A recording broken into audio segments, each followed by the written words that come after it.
Hi, I'm Linda from paperboutiquewithlinda.com, and today I want to share 2 fun stencils that I received from Maria at Paper Garden.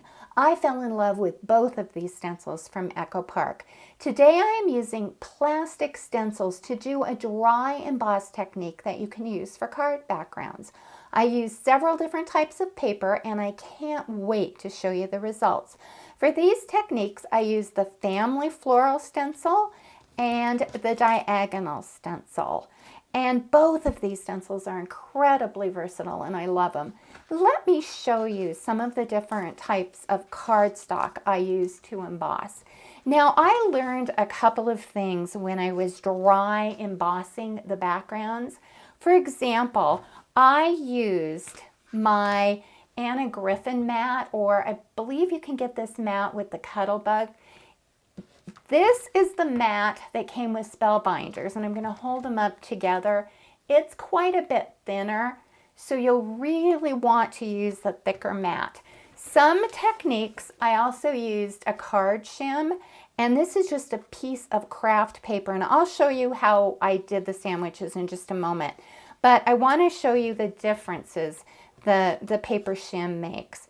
This particular piece of cardstock, this is the Georgia Pacific cardstock from Walmart, and that is without the shim. And then look at how deep the embossing is with the shim. I'm trying to get it just right in the light so you can see that. I love that. And then I tried it on Recollection cardstock that I'm going to put it down and then move it just so you can see. This is Recollection cardstock from Michael's. And this is without the shim. This is just plain cardstock. And then this one you can really see when I move it.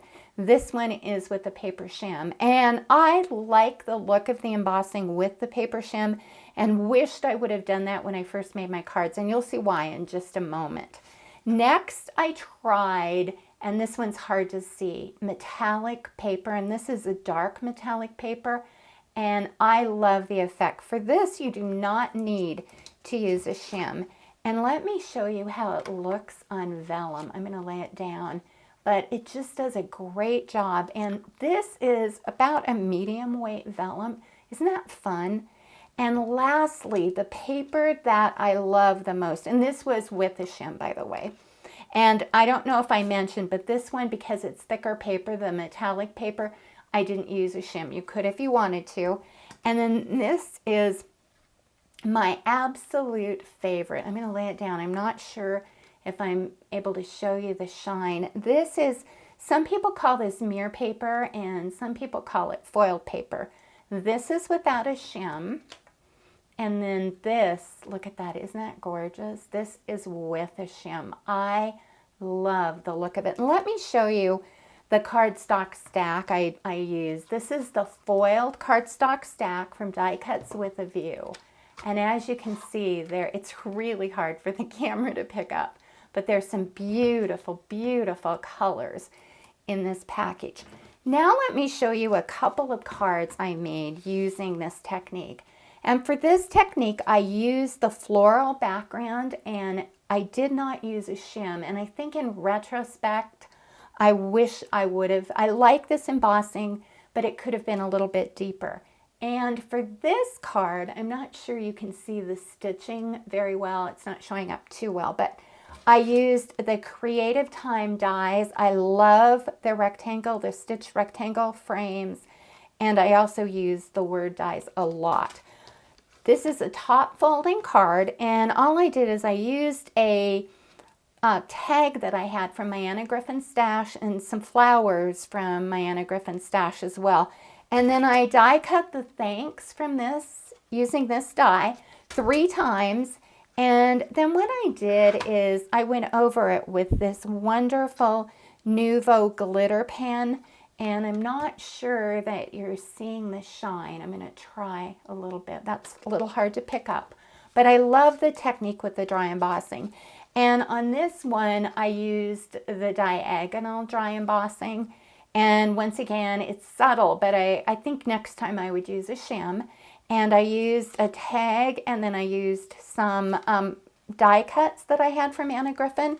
And once again, I rely on this kit a lot.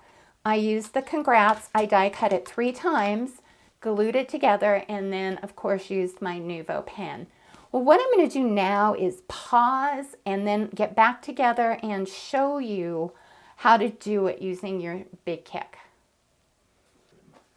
For this technique, I'm using my Sizzix Big Kick machine, but you could use your Cuttlebug or any of the spell binders, any machine that you use to do embossing. It may take a little trial and error to get the rubber mat just right and the cardboard shim, but any machine should work with this technique. Because I'm using my Big Kick, I'm using this open to panel 1. And then let me show you the sandwich. I have my well-used plastic plate that's on the bottom. And then I have my cardboard shim, and I found that it works better if the cardboard shim is on the bottom. And once again, here's that, the rubber, let me put this together, the rubber embossing mat. And then I'm going to put my cardstock, and I'm using a mirror cardstock, the one I showed you earlier, face up, and my embossing folder on the top, and then my other well-loved plate on top of it. Let me just get this sandwich a little more even. And then I'm just going to run that through my machine. And then let me just pull this out and show you what, oh, look at that. It just does such a beautiful job. I'm not sure that the camera is picking that up as well as it could, but let me lay it down. And it's that simple. And I want to thank, a special thanks to Maria at Paper Garden. They sent me the 2 stencils and said give them a try, and I am so glad that they did. I'd like to thank you for watching, and please visit me at www.paperboutiquewithlinda.com for more projects and ideas. Bye-bye.